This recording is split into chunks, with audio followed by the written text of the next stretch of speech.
I love the music of Christmas. More than 40 years ago, as a young music teacher, I spent weeks preparing multiple choirs in our district for their various Christmas concerts. And it was without a doubt the favorite part of my job.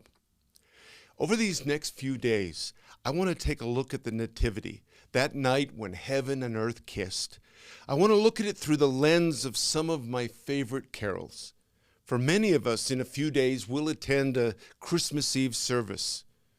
And no matter where we are, it will most likely end with all of us singing Silent Night.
Silent Night, Holy Night.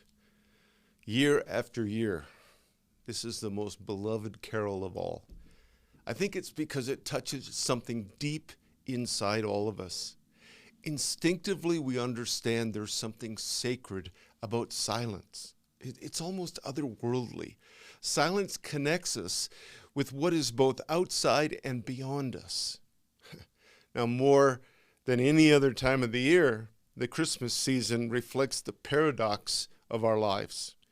It's both the busiest and most social season, and at the same time, it's when there's an increased awareness of our really existential longing for silence.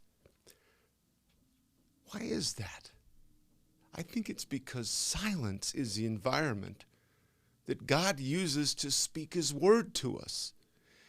One of my favorite contemplative writers, Henry Nouwen, wrote this: "The Word of God is born out of the eternal silence of God." And if we think about it, that really makes sense. From the beginning, silence was the sacred space of God's living Word. John's Gospel begins with, "In the beginning was the Word, and the Word was with God, and the Word was God." God first spoke the very first creative word out of total silence when He said, "Let there be light." This was a silent beginning. Silence, and then God spoke. The unchanging triune God continues to speak out of silence.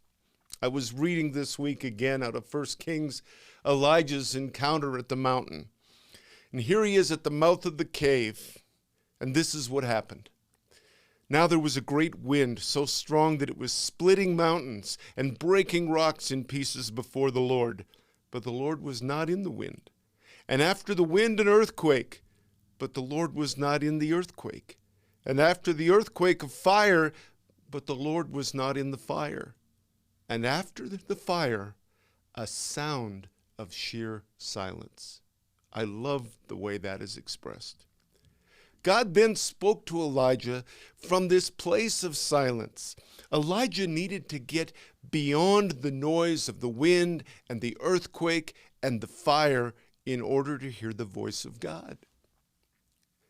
David knew this truth intimately. Psalm 62:5, he says, "For God alone my soul waits in silence, for my hope is from Him."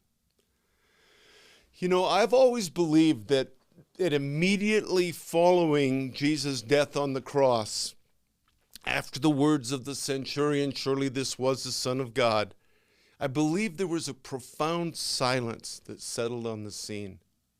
Because I think silence is the environment for both God's creation and his salvation. Silence is the place of God's communion and creation within us. Contemplatives from across the ages agree on this. Solitude and silence are at the foundation of knowing Christ. You know, all foundations are built deliberately with great intention. It becomes a deliberate choice that I live out my daily decision to pull aside and be silent before Jesus. This is the silence that forms me. This is the sacred space where he meets with me.